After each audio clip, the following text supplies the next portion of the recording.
আমরা বিরোধী দলীয় সংসদ সদস্য কোথায় কোন বাজেট পাবো মাননীয় স্পিকার? আপনার কাছে এটা বড় প্রশ্ন। এই বাজেটে 3 লক্ষ কোটি টাকা এডিবি নির্ধারণ করা হয়েছে।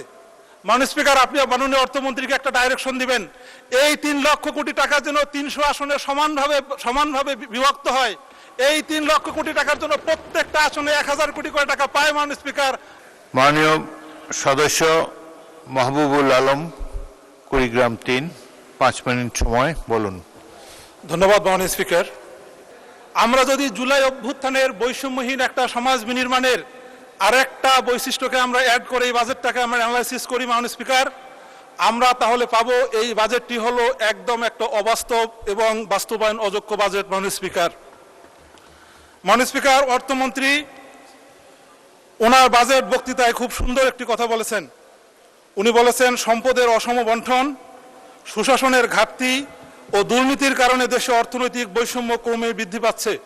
কিন্তু দুঃখজনক হলে সত্য মাননীয় স্পিকার, এত সুন্দর বাস্তবধর্মী একটি বিষয় আইডেন্টিফাই হবার পরও মাননীয় অর্থমন্ত্রী কি করে এই বাজেটে দুর্নীতি বন্ধ হবে, কি করে এই বাজেটে সুশাসন প্রতিষ্ঠিত হবে, কি করে সম্পদের বণ্টন 300 আসনে সমানভাবে প্রতিষ্ঠিত হবে, এই ব্যাপারে এই বাজেটে কোনো দিক নির্দেশনা দেননি, কোনো পলিসি দেননি, কোনো স্ট্র্যাটেজি দেননি। মাননীয় স্পিকার, আমরা যদি লাস্ট 4 মাসের সরকারের বাজেট বাস্তবায়নের অবস্থা দেখি, আমরা দেখব মাননীয় স্পিকার 30 এপ্রিল ত্রাণ মন্ত্রণালয় থেকে যে বাজেট সরকারি দলকে দেওয়া হয়েছে, বিরোধী দলকে সেটি দেওয়া হয়নি। মাননীয় প্রধানমন্ত্রীর নজরে নিয়ে আসার পরও মাত্র 10 থেকে 12% সেটি বাস্তবায়িত হয়েছে। 24 মে মাননীয় স্পিকার, সরকারি দলের মহিলা সদস্যদেরকে যে বাজেট দেওয়া হয়েছে, বিরোধী দলের মহিলা সদস্যদেরকে সে বাজেট দেওয়া হয়নি। তার মানে মাননীয় স্পিকার, বাজেট বাস্তবায়নের ক্ষেত্রে ইতিমধ্যে 4 মাসের মধ্যে সরকারের বৈষম্য স্পষ্ট। তার চেয়েও বড় ব্যাপার মাননীয় স্পিকার, একটা পত্রিকায় নিউজ হয়েছে যে আগে ছিল গোপালগঞ্জ, গঞ্জ ঠিক আছে, গোপালের জায়গায় শুধুমাত্র শিব হয়ে গেছে, শিবগঞ্জ হয়ে গেছে।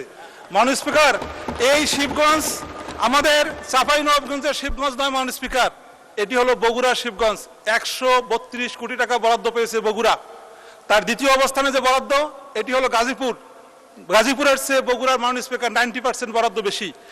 1 এবং 2 রুলের মধ্যে যদি মার্কসের ব্যবধান 90 হয় মাননীয় স্পিকার, 3 নম্বর পজিশনটা যদি আপনারও হয়, 4 থেকে 10 পর্যন্ত যদি মাননীয় মন্ত্রী মহোদয়দের হয়, আমরা বিরোধী দলীয় সংসদ সদস্য কোথায় কোন বাজেট পাবো মাননীয় স্পিকার? আপনার কাছে এটা বড় প্রশ্ন।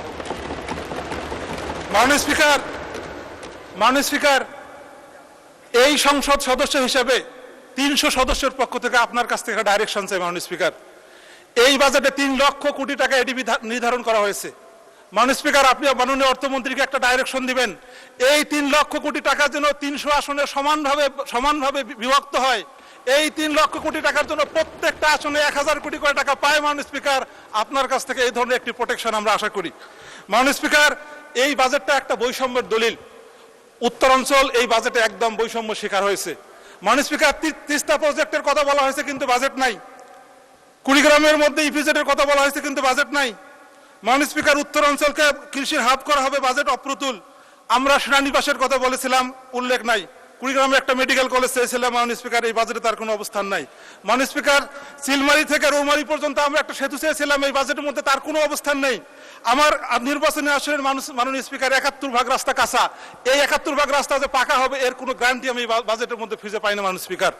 মাননীয় স্পিকার, এই কারণে আমি বলবো আমাদের সরকার এবং বিরোধী দলের দিকে না তাকিয়ে বাজেটটা যেন সুষমভাবে বন্টন হয়, এই বিষয়টা আপনারা নিশ্চিত করবেন মাননীয় স্পিকার।